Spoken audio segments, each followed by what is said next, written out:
The doctor pulled off his surgical mask, his eyes weary, tinged with pity. Mr.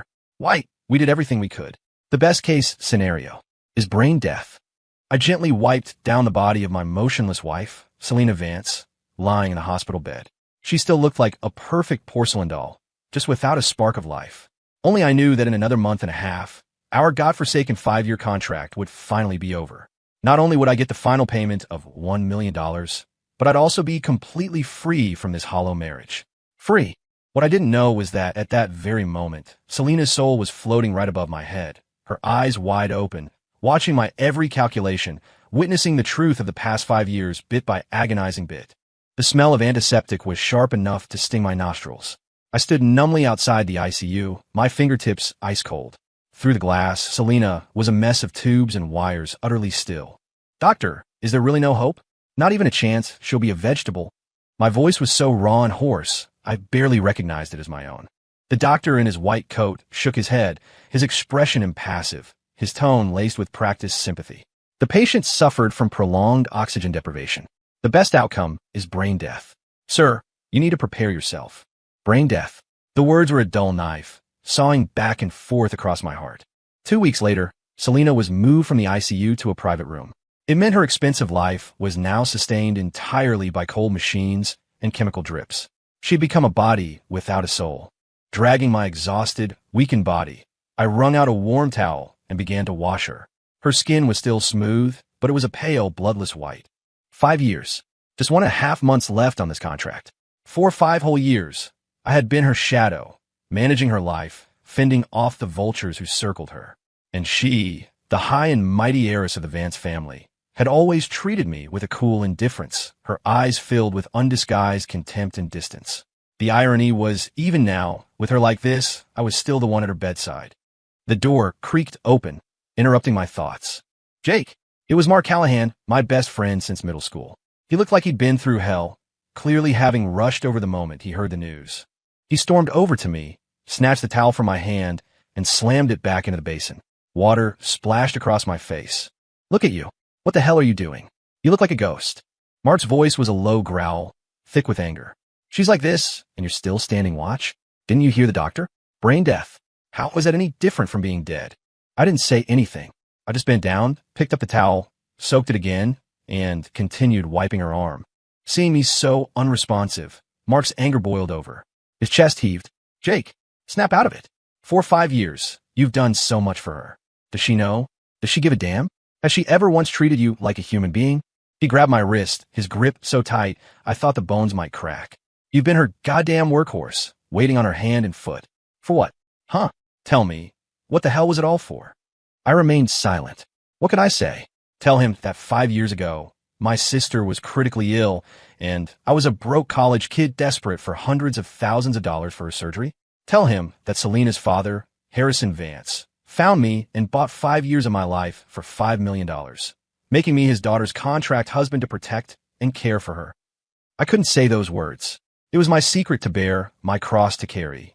Seeing my silence, the disappointment and pain in Mark's eyes were overwhelming.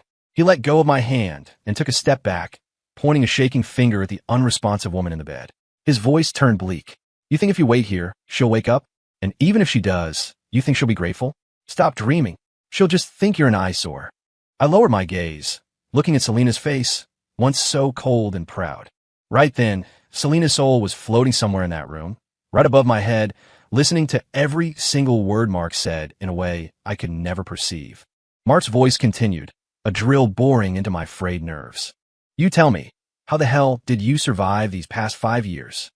Mark's voice was like a red-hot blade, slicing right through me. You tell me, how did you make it through the last 5 years? You think I don't know? You think I'm blind?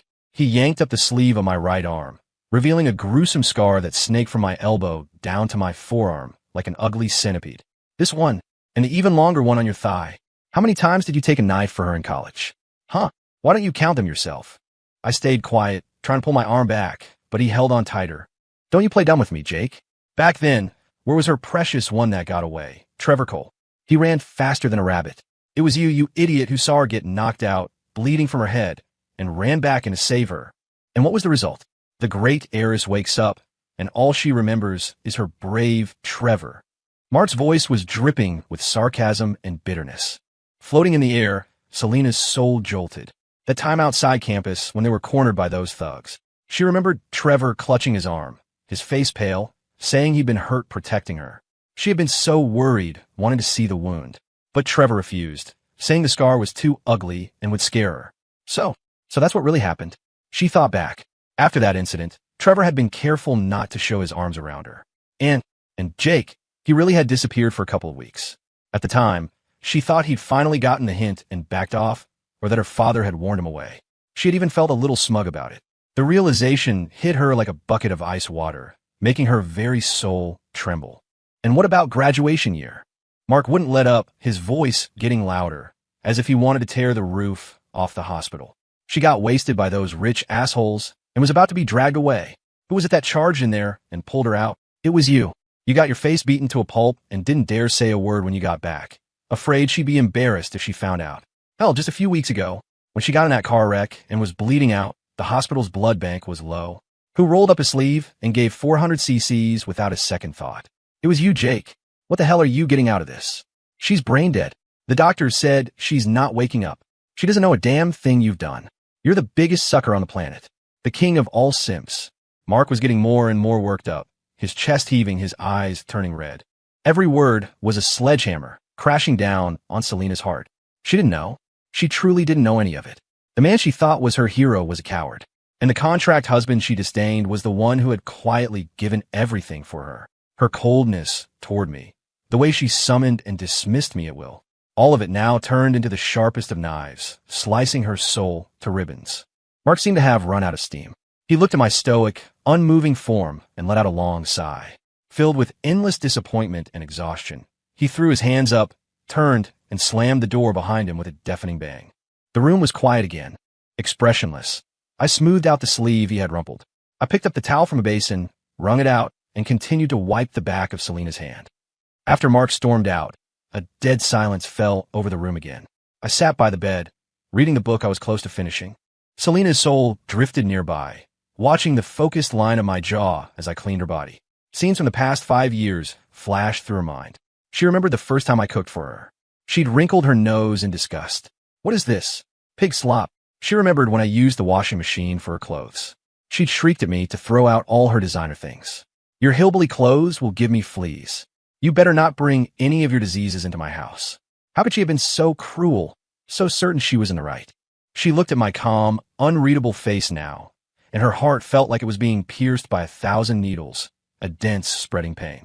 Jake, she murmured, her voice as light as a feather, audible only to herself. I'm sorry. I'm so sorry. She desperately wanted to reach out. Just like she had imagined countless times, she wanted to gently touch my cheek, to feel my warmth. But as her trembling hand reached forward, her fingertips passed right through my face without resistance. Then through my shoulder, my body. She couldn't touch anything. She couldn't hold on to anything. A vast, crushing sense of powerlessness and terror seized her. She was a prisoner trapped in a transparent bell jar, able to see and hear everything but unable to participate, unable to change a thing. Why? Why is this happening? She stared blankly at her own hands. Silent tears streamed from the eyes of her soul form, but they were just as intangible as she was. 3 more days passed like this. That morning, I was carefully washing her hair with warm water, tried to keep it clean and fresh. The door to the private room creaked open and was shoved violently aside. A figure burst in, her voice a theatrical wail. Selena, my poor Selena, how could this happen to you? It was Serena Shaw, the woman Selena always called her best friend. Dressed head to toe in designer labels, her makeup perfect, she threw herself at the bedside. She grabbed Selena's hand, which was lying outside the blanket, and started sobbing hysterically. Selena, how could you have such a horrible accident? We were supposed to go to the Maldives together next month, remember? You still haven't bought me that limited edition bag you promised. Wow. How could you just? She cried, shaking Selena's hand with enough force to make her wrist turn red. I put down the towel, my voice as cold as ice chips. Stopped grabbing her hand and crying all over the place. Serena's sobs cut off abruptly.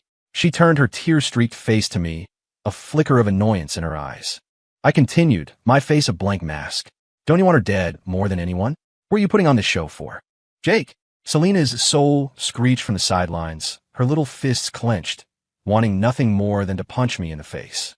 How dare you talk to my best friend like that? Have you no manners? Serena is genuinely heartbroken for me. She swung her fists and charged, but as expected, she passed right through my body, hitting nothing. My words struck Serena like a physical blow. The grief on her face froze for a second. Then she reacted like a cat whose tail had been stepped on, frantically retorting, What? What nonsense are you talking about? How could I possibly want Selena to die?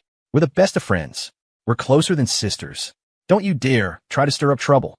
Her voice was shrill, her eyes darting nervously. Selena's soul froze too.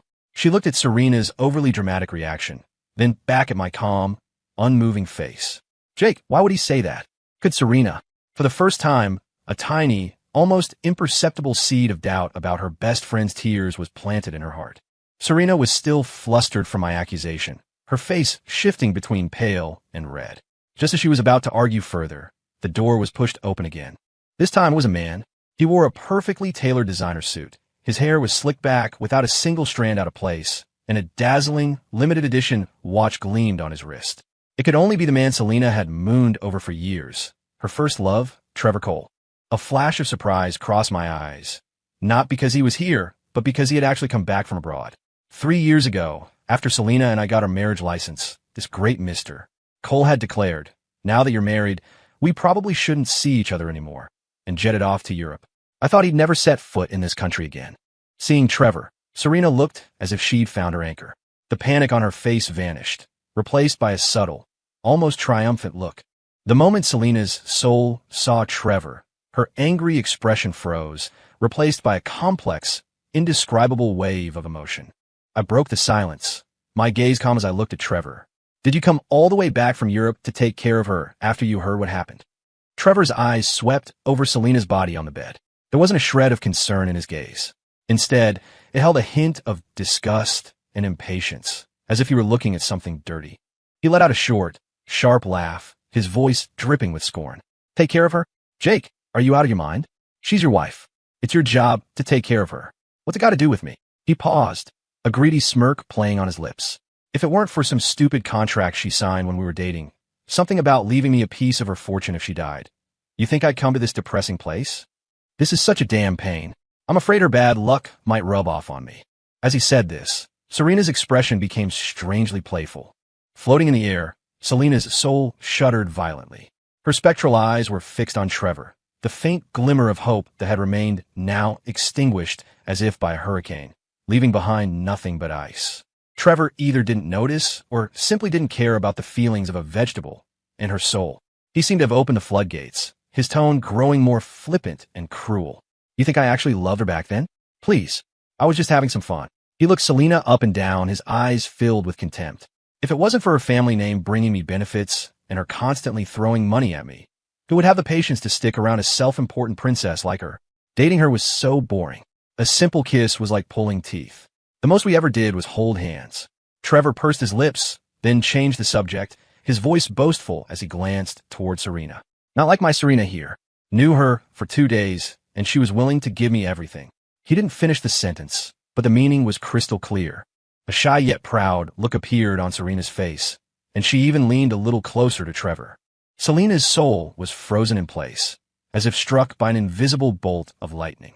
She stared in disbelief at the man before her, the man she had once placed on a pedestal, the man she thought was the kindest, most loving person in the world. So all of it, the deep affection, the promises of forever, was just an elaborate lie. In his eyes, she was nothing more than an ATM, a tool to be used. And her so-called best friend had been sleeping with the man she loved all along. A tremendous sense of absurdity and betrayal, mixed with endless despair, washed over Selena's soul, completely drowning her. She looked at Trevor's handsome but utterly vile face and felt a wave of nausea. Her years of love and devotion shattered in an instant, leaving not even dust behind. Seeing that Trevor had laid everything bare, Serena dropped her mask completely.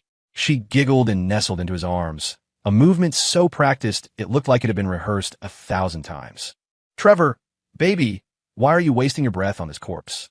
She glanced at Selena on the bed, her eyes filled with undisguised malice. Didn't see this coming, did you, Selena? You finally got what you deserve. Serves you right. If it wasn't for your family's money, you think Trevor would have ever looked twice at a self-righteous woman like you? I wanted to be with him for so long. Her voice was sharp and grating, like nails on a chalkboard. Selena's soul trembled with rage. Her spectral fists clenched, and she swung them again and again at Serena and Trevor's faces. But it was useless. Each time, her hands just passed through them. She was like a caged animal, furious but utterly powerless. Serena seemed to sense that helpless rage and laughed with even more satisfaction. She raised a perfectly manicured hand to stroke her own cheek, her gaze provocative as she looked at the bed. Selena, oh, Selena, just look at the state you're in. You're so thin you're just skin and bones, and your face is so sallow you look like you were just dug up. Not like me.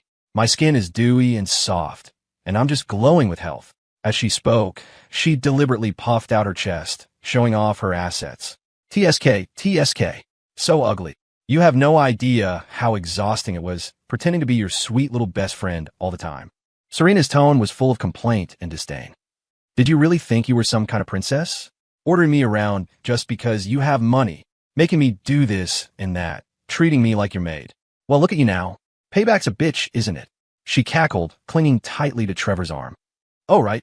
One more thing I forgot to tell you. Serena leaned in and kissed Trevor on the cheek, then announced with the air of a victor, Trevor and I have been together for a long, long time. While you were thinking he was pining away for you, he was sleeping in my bed every night. Didn't see that one coming, did you? Ha ha ha. Every word was a poisoned dagger, plunging deep into Selena's heart. The outline of her soul seemed to dim, her eyes now filled with nothing but endless regret and overwhelming fury. Liars. They were all liars. The two people she had trusted most had been conspiring to deceive her from the very beginning. Trevor watched Serena's gloating display without a word of protest, a permissive smile on his face. Finally, he turned his attention to me, who had been silent the whole time. His gaze was that of someone looking at an annoying insect. Jake, oh Jake, he sneered, his voice oozing with superiority. Look at you, such a pathetic man. Taking a knife for her? What was the point? Doing all that for her? What did it get you? In the end, she's just going to die anyway. You won't see a dime, and you'll probably have to watch me collect her inheritance. He patted my shoulder, the gesture deliberately insulting. Tell me, what was it all for? It's just pathetic, a simp through and through. And for what? Nothing. TSK, TSK. He shook his head as if I were the biggest joke in the world. Trevor leaned in closer, his handsome face contorted with a sickening sense of superiority. Jake, oh Jake, you really are a pathetic man. He clicked his tongue, as if appraising a worthless piece of junk. Taking a knife for her? What was the point? Doing all that for her? What did it get you? In the end, she's just going to die anyway, he said lightly, as if discussing some amusing, irrelevant story. You won't see a dime, and you'll have to stand by and watch me collect her inheritance. Tell me, what was it all for? He reached out to pat my shoulder, but I stepped aside, avoiding his touch. He wasn't annoyed. In fact, he just grinned wider. His laugh was grating, and Serena joined in with a high-pitched giggle, her body shaking. Tomorrow, Trevor said, his smile fading slightly, though the arrogance remained. I'm going to the notary to get the money I'm owed. His eyes, cold and menacing, swept over me. You, make sure you get her brain death certificate. Don't waste my time, or else.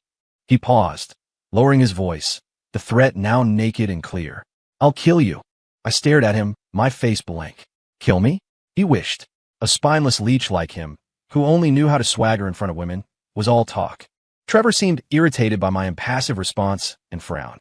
What a downer, he muttered, waving his hand dismissively as if brushing away dirt. Stay in a place like this too long, and you start to smell like a corpse. He took Serena's hand. Let's go, Serena. Don't let this guy's bad vibe ruin our mood. Serena immediately clung to him like a vine. Before leaving, she couldn't resist glancing back at Selena on the bed with a look of pure, gleeful malice. The door slammed shut, cutting off their voices. The room returned to its previous silence, though the air still reeked of their cheap cologne and shamelessness. Selena wanted to fly at them, to claw their faces to shreds. But she could do nothing. I picked up the towel I'd set aside, re-soaked it, and wrung it out. I went back to my unfinished task, wiping down Selena's arm, one stroke after another. My movements were gentle and methodical, as if the whole ugly scene had been nothing more than a swarm of annoying flies passing through. Are you laughing at me? A faint voice whispered, thick with emotion, speaking to no one. After all, I was so awful to you for 5 years. I never imagined you did so much for me. How? How could I have been so stupid, so blind? To not be able to tell the difference between a predator and a protector? Her voice was filled with regret and self-loathing, and a fragile vulnerability I'd never heard before. My hands didn't stop. I just felt that it was all coming to an end. 5 years. A long, hard sentence.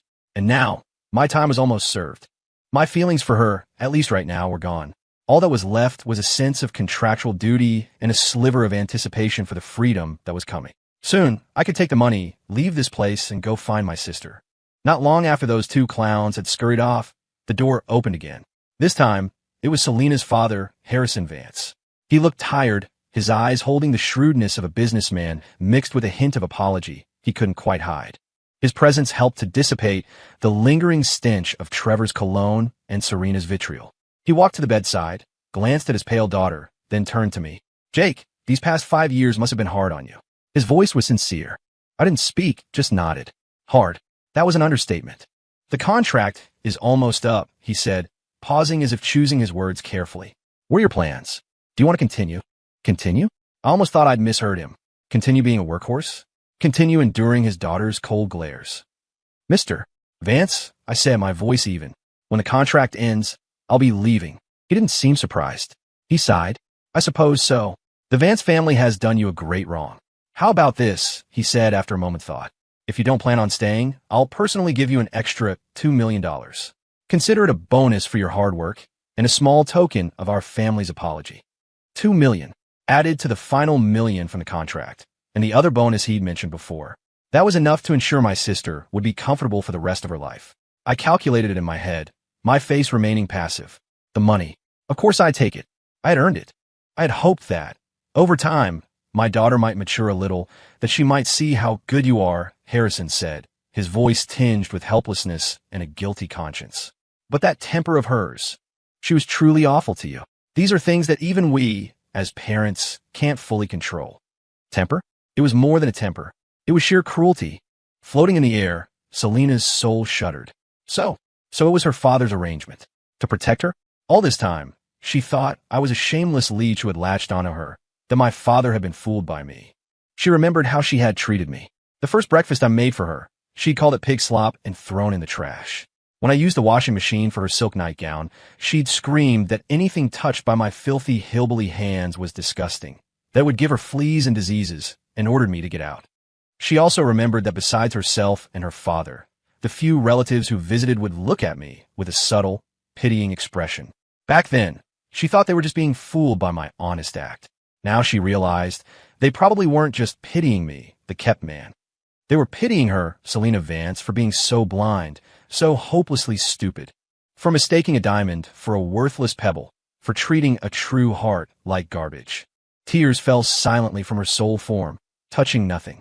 Regret washed over her like a tidal wave.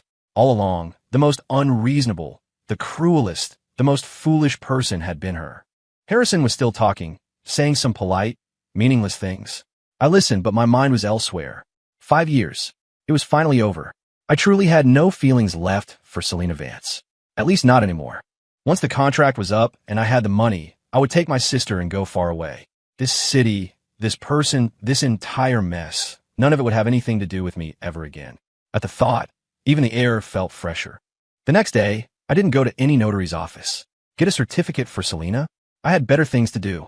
Besides, the contract stated in black and white that I was responsible for her personal safety until the very end. The way she was now, if something happened, I'd be held liable. Trevor wanted his money? He could wait. Sure enough, that night, the door to the room was shoved open violently. Trevor and Serena stalked in, their faces masks of impatience and fury. Trevor's pretty boy face was as dark as a thundercloud. Jake, what the hell is your problem? He demanded, as if I owed him $1 million. Where's the certificate I told you to get? I glanced at him and said nothing. With people like him, the more you engage, the more they escalate. Serena chimed in with a sneer. Trevor, why are you wasting your breath on him? It's obvious he's doing this on purpose. He doesn't want you to get the money. As she spoke, her venomous gaze slid from Selena on the bed to me. Some people just can't stand to see others get ahead. The two of them carried on their little performance as if I wasn't even there. Fine by me. Save me the trouble of talking. I just watched them quietly, waiting to see what new lows the scumbags would sink to. Trevor was clearly out of patience. He shot me a vicious glare, then, without another word, marched toward Selena's bed. His eyes were wild, like he was ready to tear someone apart. Serena followed close behind, a cruel, excited gleam in her eyes. My stomach clenched. What are they planning? A second later, I understood. Trevor reached out, his target clear, Selena's oxygen tube, and the 4-line in the back of her hand. Damn it, if she's going to hang on like this, I might as well make it final, he snarled, his voice thick with greed and rage. That way I can get my money sooner. And you pathetic simp, don't you try to stop me, he threw over his shoulder, his eyes full of contempt. Hurry up, Trevor. Stop wasting time. Serena urged from the side, her voice a shrill hiss. She was so eager, it was as if every extra second Selena lived was a personal torment to her. Once we get the money, we can go far away and never have to look at this depressing crap again. Son of a bitch. These two animals. I shot to my feet and shoved Trevor aside. You dare. My voice wasn't loud, but it was cold enough to freeze blood. The contract said I had to protect her. And now, these two pieces of trash were trying to commit murder right in front of me. The shove sent Trevor stumbling. He caught his balance, his face twisting into a mask of pure fury. Jake, are you trying to die? He roared. This is none of your business. Get the hell out of my way. He lunged at me like a rabid dog, his fist flying toward my face. I dodged, and we fell into a desperate scuffle. For a pretty boy, he was surprisingly strong. Looked like he'd spent plenty of Selena's money at the gym. Selena's soul watched from the side, helpless. She screamed, she cried, she threw her spectral body at them, clawing and hitting. But it was all for nothing. All she could do was watch the line on the heart monitor, the line that represented her life, dance erratically. Then, slowly it began to flatten. Despair, like the ice-cold ocean, washed over her, drowning her completely. The piercing alarm from the heart monitor shrieked through the room, the line on the screen bucking like a wild horse, signaling the rapid decay of a life. Trevor's murderous hand was just inches from the oxygen tube, at Selena's nose. Get back, I yelled, throwing all my weight into him and slamming him away. He stumbled back, his eyes burning with a murderous rage. Jake, you son of a bitch, you're dead. He came at me again, fists flying like rain. I ignored the pain, wrapping him up, keeping him away from the bed at all costs. I had one goal, by time, even one more second. As long as the contract was active, I had to protect her. In the chaos, I failed to guard against the venom coming from the other direction. That bitch, Serena. While I was tangled up with Trevor, a twisted, excited look spread across her face, her eyes gleaming with malice. She had already ripped the 4 from Selena's hand. Now, quick as a snake, her hand shot out, grabbed the oxygen tube at Selena's nose, and yanked it free. Hiss! The thin tube was torn away and thrown to the floor. The very instant the oxygen and 4 lines were disconnected, Selena's body on the bed, the body that had been as still and lifeless as a porcelain doll, gave a violent shudder. Her throat seemed to bob, like a drowning person taking their first gasp of air. And then, those eyes, shut for so long, flew open. They were not the vacant, unfocused eyes of a coma patient, nor the weak, hazy gaze of someone recovering from a long illness. They were sharp as lightning, cold as steel. Filled with an infinite chill and a towering inferno of rage, they locked onto Serena, who was standing by the bed. Time seemed to freeze. Serena's face was still twisted in a triumphant sneer. Trevor was still seething with rage at my interference. And then, the impossible happened. Selena's arm, so thin it was just skin and bone, shot up with unbelievable strength. With every ounce of force she possessed, she swung her hand and slapped Serena across her perfectly made-up face. Crack! The sharp, ringing sound exploded in the silent room, so loud it made my ears ring. Bitch! A single word, cold and sharp as a shard of ice, shot from Selena's pale lips, laced with pure hatred. The slap sent Serena stumbling, knocking her hair loose. 5 red finger marks instantly bloomed on her cheek. She clutched her stinging face, staring in disbelief at the woman who had suddenly come back to life. She was completely stunned, her eyes wide with terror and confusion. My fight with Trevor stopped dead. The snarl on his face froze, replaced by an expression of ultimate horror. The color drained from his face, his pupils shrinking in shock. He stared at Selena as if he'd just seen a ghost. Selena was awake. No, this was more than just awake. That look in her eyes, that aura she projected. It was nothing like someone who had just clawed their way back from brain death. The transformation on Trevor's face was more dramatic than a stage actor's. 1 second, he was a savage beast ready to kill. The next, his handsome face was a mask of ecstatic relief and profound regret. With a thud, he dropped to his knees beside the bed, the sound echoing dully on the hard floor. Baby, baby, you're finally awake, he howled, tears and snot running down his face. His performance was so over the top, so utterly shameless. He deserved an Oscar. All my sleepless nights watching over you, taking care of you, it was all worth it. Do you know how worried I was? I was dying inside. As he wailed, he tried to grab Selena's hand. His wrist, with its expensive watch, accidentally banged against the cold metal bed rail with a loud clang, as if to prove his long-suffering ordeal. He looked so pathetic, the tears flowing on command. At a glance, you might almost believe him. Serena snapped out of her shock. Though her cheek was still throbbing, her survival instinct kicked in, and she immediately played along. It's true, Selena. You have no idea how worried Trevor was. We were going crazy with worry. She tried to squeeze out a few tears, but her acting skills weren't up to par. Her dry sobs just sounded ridiculous. On the bed, Selena's eyes were as cold as a scalpel. She watched their performance in silence. No expression, no words. Then, from between her pale lips, she uttered a single word. Get. The sound was quiet, still raspy from her long illness, but it hit Trevor and Serena like a sledgehammer. Trevor's crying stopped cold, the expression on his face frozen. Baby, what's wrong? Are you not feeling well? It's me, Trevor. Don't you recognize me? He asked, trying to continue his act, his voice filled with feigned hurt and confusion. Serena quickly chimed in. Selena, you must have misunderstood. Why would we ever try to hurt you? We were worried about you. Worried about me? Selena finally spoke again, her voice just as flat. Worried I wasn't dying fast enough, so you decided to personally pull my oxygen tube and foreline. With every word she spoke, the color drained further from Trevor and Serena's faces. No, that's not it at all, Trevor said, frantically waving his hands, beads of cold sweat forming on his forehead. Baby, let me explain. We saw you were in so much pain. We wanted to know. We saw that the machine looked like it was malfunctioning, and we wanted to check it. Yes, that's it. We were just checking the equipment. The lie was so flimsy, even he didn't seem to believe it. Checking the equipment requires two people, one to pull the oxygen tube, and the other to pull the fore. Selena's lips curved into the faintest of smirks, laced with infinite scorn. Trevor, Serena, do you take me for a fool? Or do you just think my brain is scrambled from waking up?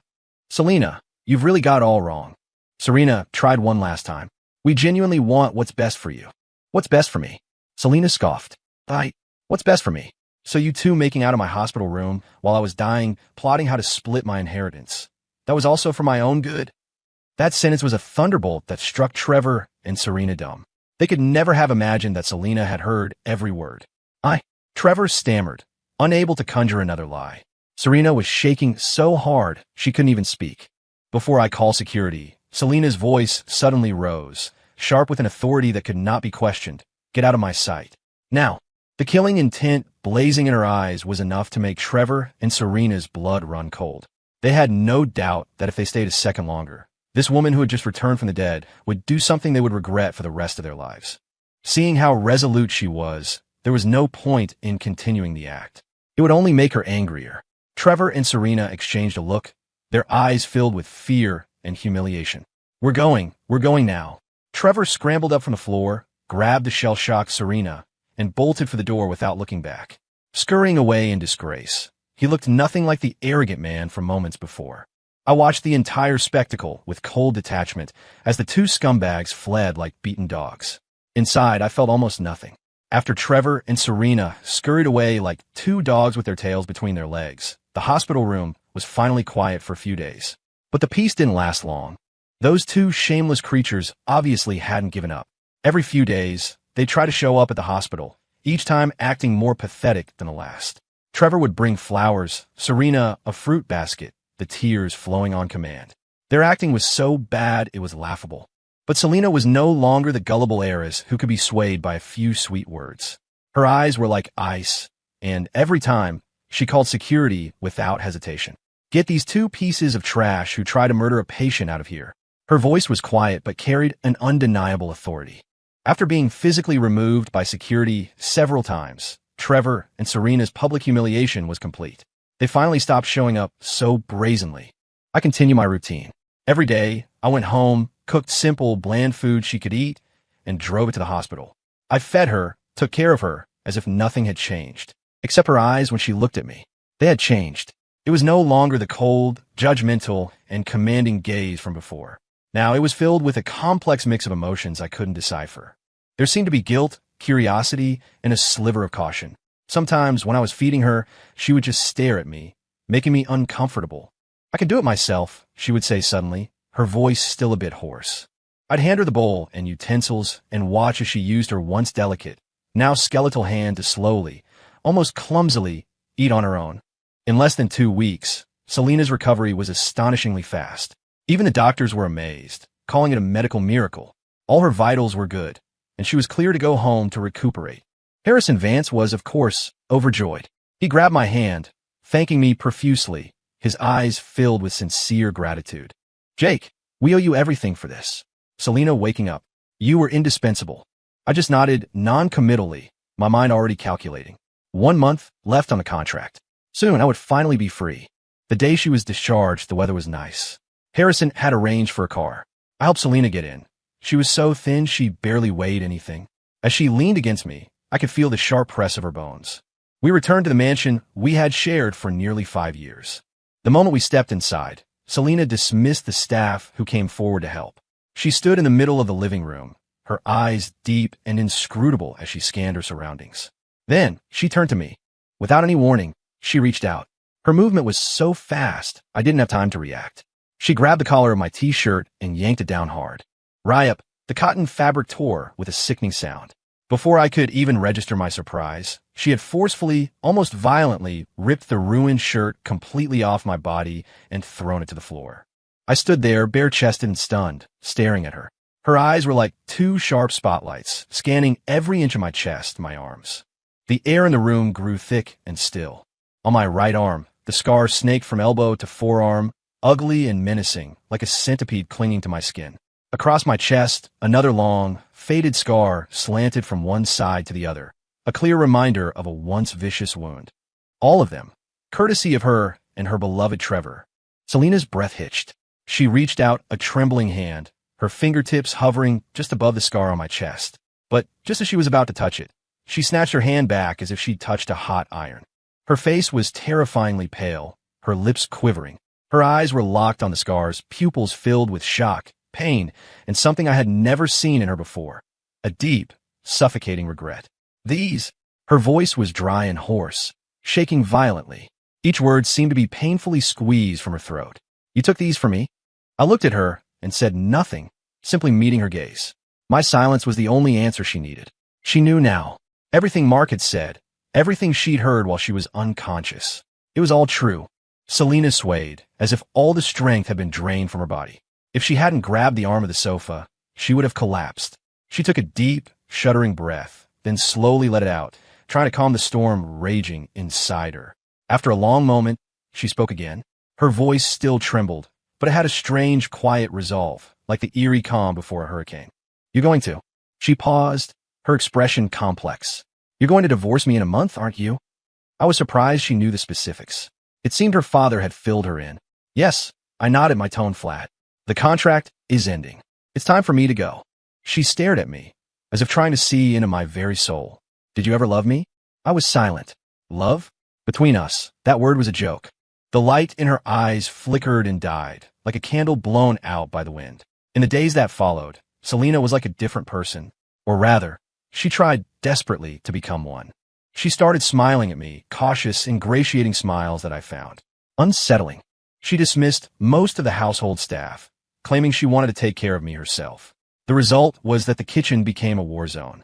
The first time, she presented me with a plate of blackened, unrecognizable objects, proudly announcing they were love-filled fried eggs. I looked at the charcoal-colored mess, then at her expectant face, and took a bite without flinching. The taste was indescribable. It was as if salt and sugar were identical twins, and she had dumped both in with equal abandon. "How is it?" she asked, her eyes shining. "Very creative," I managed to choke down. She believed me, her smile radiant. The next day, she was even more enthusiastic. I was treated to soulful fried rice, in which the rice, vegetables, and oil were 3 distinct, uncooperative entities, and surprise pasta, where the surprise was that the noodles were raw. I ate in silence while she watched, occasionally putting more food on my plate, treating me like a fragile, precious treasure. Then, she found a wedding album somewhere, one of her friends. "Jake, let's go get our own wedding photos taken." I looked at her. Her eyes held a pleading look. "The contract is almost over," I reminded her. "I know," she said, looking down, her voice muffled. "Just as a memento." I didn't refuse. At the photo studio, she was beautiful in a white wedding gown, a true princess. Except the prince at her side was a million miles away. "Groom, look at the bride. Smile. A little closer," the photographer directed. I forced a stiff smile. Selena, however, took the initiative, linking her arm through mine and resting her head gently on my shoulder. In that moment, the scent of her perfume seemed different from what I remembered. She started buying me things compulsively. Clothes, watches, cufflinks, ties. My closet was overflowing with them. Most were luxury brands I would have never looked at twice before. "You deserve all this," she would say. I looked at the cold, expensive objects and felt like a doll being dressed up. Her company was hosting an important gala, an event she had never taken me to before. This time, she told me about it weeks in advance, telling me to get ready. At the event, she was dazzling in a stunning gown. With her arm linked through mine, she smiled brightly and announced to everyone, "Ladies and gentlemen, I'd like to formally introduce you to my husband, Jake White." A collective gasp went through the crowd, followed by a wave of whispers. I could feel the curious, shocked, and even disdainful stares. But Selena didn't seem to care. She just tightened her grip on my hand, her chin held high like a proud peacock. Trevor was there, having heard the news from somewhere. He sauntered over with a glass of champagne, a charming smile plastered on his face. "Selena, long time no see. You look beautiful tonight." Selena didn't even raise an eyebrow. Her voice was quiet, but it carried clearly through our small circle. "Mr. Cole, my husband is right here. Please have some self-respect. I'd rather not have the clean air I'm breathing contaminated by something foul." Trevor's face went from white to red to purple in a spectacular display. He clearly never expected Selena to humiliate him so thoroughly in public. A few people nearby suppressed chuckles. Trevor's knuckles turned white as he gripped his glass, and he finally slunk away in disgrace. After that night, he tried to approach her a few more times, only to be verbally eviscerated. She would say things like a toad lusting after a swan should really look in a puddle first, and "I used to be blind, but now my vision is 20/20, and I can see that some people are worse than trash." She never cursed, but her words were sharper than a slap to the face. She took me to the beach. We acted like any other couple in love, taking pictures, chasing each other on the sand. She laughed, genuinely happy like a child. That night, we stayed in a room with an ocean view. There was only one bed. "Jake, let's sleep together tonight," she said, looking at me with a mixture of hope and anxiety. I didn't answer. She took my silence as consent and pulled me firmly onto the bed. She held me from behind, her arms thin but strong. I could smell the clean scent of her hair. My body was stiff. For 5 years, we had slept in separate rooms, our lives entirely divided. This sudden intimacy felt alien. I could sense something was wrong. She had changed, developing a powerful dependency on me, an almost obsessive possessiveness. The more she acted this way, the tighter the string inside me pulled, the one that longed to leave. During that final month, Trevor's disgusting face kept popping up like a persistent fly. The first time, he showed up at our office building with a huge, tacky bouquet of red roses. Selena got out of the car. I was driving and saw him without even frowning. "Mr. Cole, my husband dislikes the smell of roses, especially when they've been tainted by scum." With that, she took my arm and walked past him without a second glance, leaving him standing there with the flowers, his face ashen, looking like a clown who'd been pantsed in public. The second time, he found out which restaurant she was going to and booked a table in advance, hoping for a chance encounter. Selena had the manager escort him out on the grounds that he was ruining her appetite. His pretty boy face was so contorted with rage, it was almost purple. After several more humiliations, what little was left of Trevor's pathetic ego was probably ground into dust under Selena's heel. He stopped appearing in person, but his lingering, obsessive presence was nauseating. Selena, on the other hand, was being so good to me it was almost suffocating. It was as if she believed that if she was just nice enough, I would never leave. Her cautiousness, her almost fanatical attempts to please me, were making it hard for me to breathe. Tonight, she had another whim. "Jake, let's go get a late-night snack." I was reading and looked up. "Where?" "That place you mentioned once, the food truck lot by the river." Her eyes were sparkling with an eager, pleading light. I had mentioned it offhandedly a long time ago. She had scoffed, calling it garbage food. Now, she was suggesting it herself. I just looked at her, saying nothing. She fiddled with the hem of her shirt nervously. You don't want to? We can go somewhere else. Let's go, I said, closing my book. A huge smile spread across her face, as if I'd just handed her the world. We had just pulled out of the mansion's garage and hadn't gone far. The night was dark, the streetlights casting a dim, yellow glow. Suddenly, the deafening roar of an engine screamed from behind us. I instinctively turned my head. A beat-up panel van, like a crazed beast, was hurtling toward us with its headlights off, aiming straight for the space between the driver and passenger seats. It was moving impossibly fast. There was no time to react. Watch out, I managed to yell, simultaneously wrenching the steering wheel to the right, hoping to avoid a direct impact. But it was too late. Boom! The deafening crash was like a bomb exploding next to my ear. The car's frame buckled violently, glass shattering and flying everywhere. The airbag deployed instantly, slamming into my face and chest. My vision went black as the world spun into chaos. Agonizing pain shot through my entire body. My head throbbed, a deafening buzz like a swarm of angry bees trapped inside. I don't know how long passed before I regained a sliver of consciousness. My head was splitting, my vision blurry. I blinked hard, trying to make sense of my surroundings. The thick, coppery smell of blood filled my nostrils. Selena, I croaked, turning my head toward the passenger seat. One look was all it took.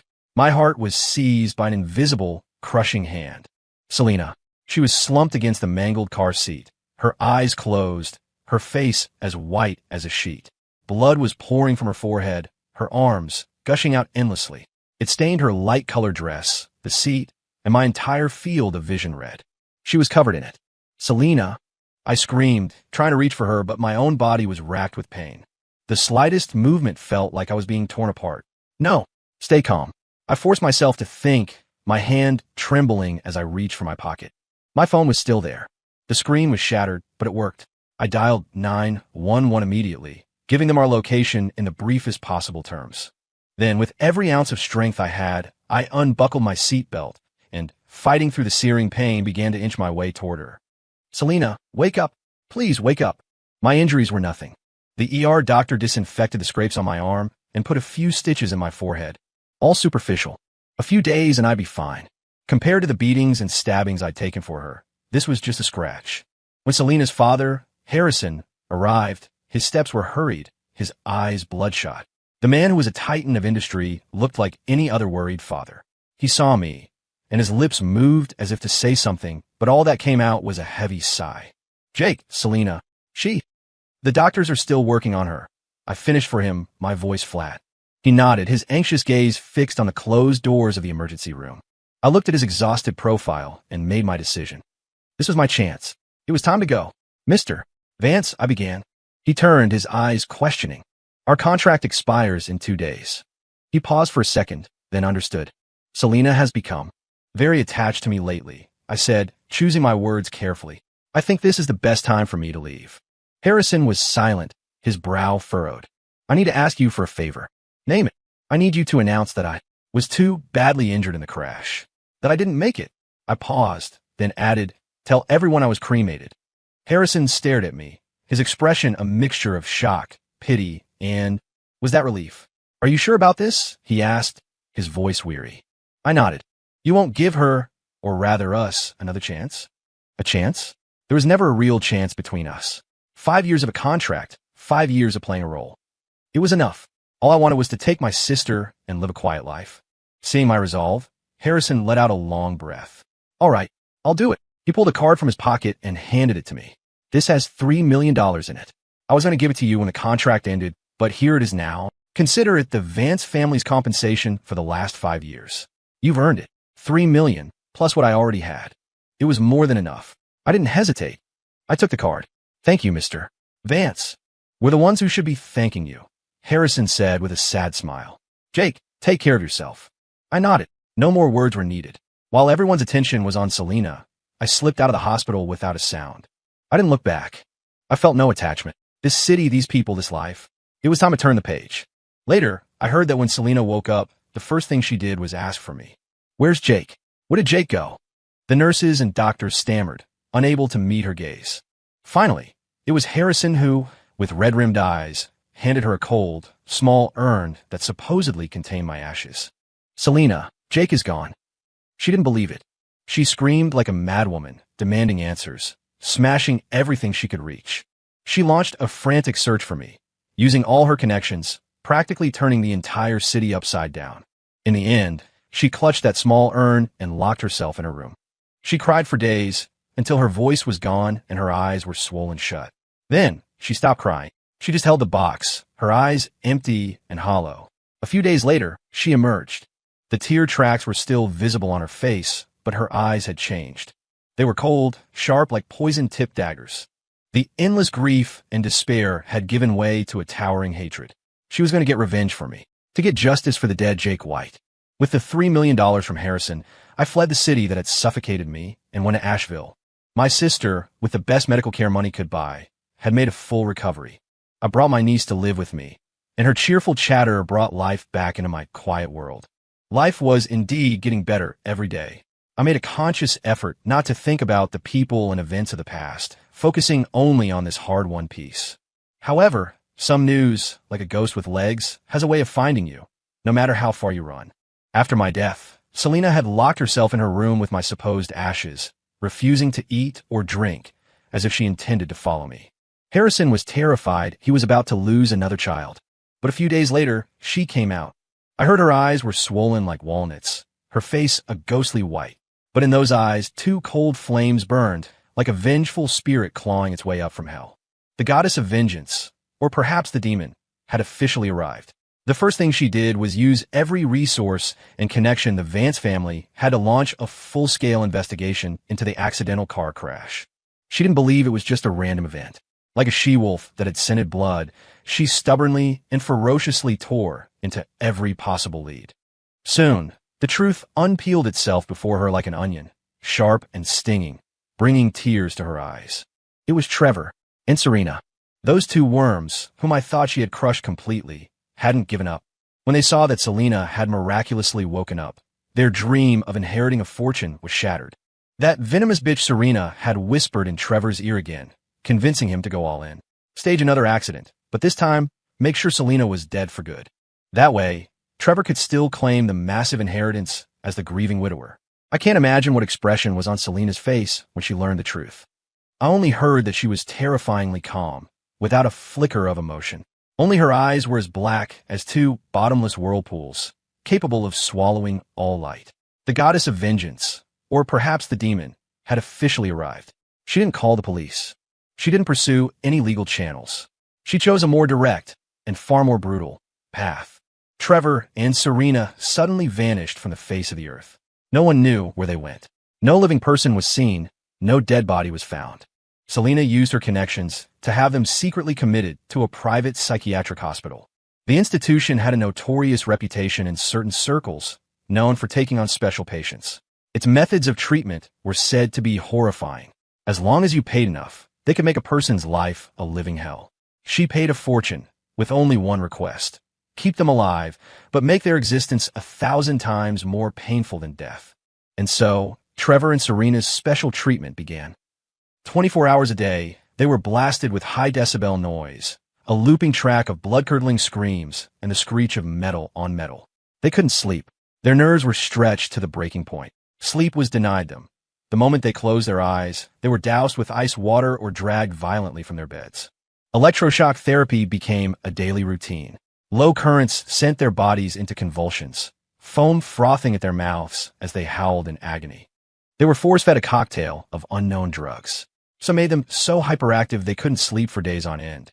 Others left them so weak they couldn't lift a finger. Worst of all, they were strapped to beds in separate rooms, their wrists and ankles rubbed raw and bloody by coarse leather restraints. Then, the staff would unleash genuinely violent, aggressive patients into their rooms, letting the unhinged inmates beat, bite, and brutalize them. I couldn't imagine such a scene, but just hearing about it was enough to make my skin crawl. In less than 2 weeks, the once dapper Trevor and the glamorous Serena were reduced to two shuffling, mindless husks. They became insane, dressed in rags, reeking of filth, unable to control their own bodies. The only words they could speak were a broken, looping plea. I was wrong. I was so wrong. Please, Jake, please forgive me. Selena, Selena, spare us. We'll never do it again. They chanted my name over and over, the name of a man they thought had been turned to ash, begging a dead man for forgiveness. The irony was staggering. I heard that Selena would occasionally receive videos from the institution. In them, the two scumbags writhed on the filthy floor like maggots, crying and begging for mercy. She would watch them with a blank expression, then calmly delete the file. Was her revenge complete? Maybe. But the once proud and cold, later obsessive and loving Selena, after personally casting her enemies into hell, seemed to have had her own soul fall into an even deeper void. My death had taken her love and birthed her hate. I just wondered, after all that hate was spent, what she had left.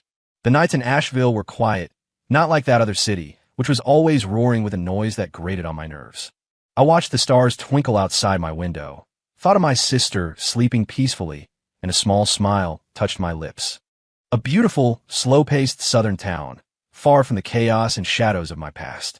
The weather in Asheville was mostly mild and sunny. I learned to make a few small investments. Nothing major, but enough to keep us comfortable. My greatest joy was playing with my niece and listening to my sister's gentle nagging about everyday things. The past that had once crushed me felt like it had been washed clean by the river. My sister had found a new passion, too. She'd gotten into gardening, and our balcony was a riot of color. I never had the chance before, she'd said. Now I'm going to live well and see all the beautiful things in the world. Our little family was happy. This peace was a luxury I couldn't have even dreamed of during those 5 years. Just like that, a year passed.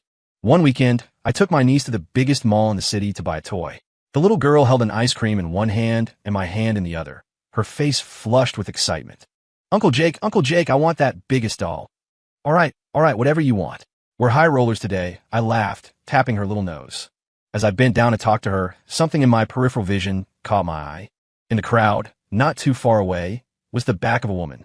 She was very thin, dressed in a severe, perfectly tailored black suit that screamed, "Stay away." For some reason, the sight of her back made my heart skip a beat. There was an uncanny familiarity to it, mixed with a strange, oppressive feeling.